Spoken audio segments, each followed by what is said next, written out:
Welcome back. While the 341st Missile Wing is dedicated to continuing their nuclear deterrence, fellow comrades on base face a fight of their own this summer. The Montana Ag Network's Keely Van Mittendorp has more on a grazing project that's returned to Malmstrom Air Force Base and how it's helping farmers and ranchers.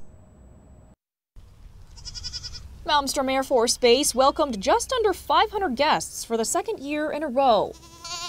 The goats are tasked with an important mission over the next 6 weeks, chowing down an invasive weed species on over 1,500 acres of underdeveloped land on base. Many of these plants have no forage value for livestock beyond goats or for wildlife, so you don't see deer or elk grazing these plant species, and they can become quite invasive and take over acres and acres if they're not managed in some level. The 3-year project, in cooperation with U.S. Fish and Wildlife, officially started last summer.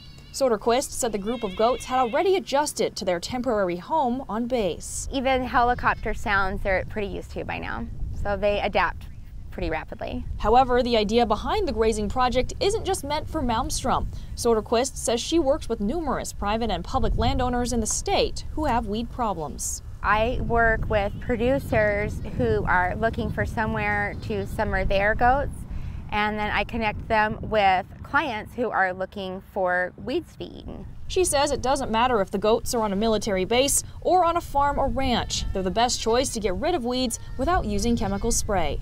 We try to do our pricing so it's pretty competitive with chemical spraying, and a lot of times I end up coming in at a lower cost than it would be to spray, especially on areas that are more rough landscape to access. Goats can go up really steep hillsides, they can get into some thicker brush, that type of stuff that's a little more difficult to manage with spraying. Near Great Falls, Keely Van Mittendorp, MTN News. And the goats are moved a few times per day to mimic the natural grazing pressures of densely packed bison herds.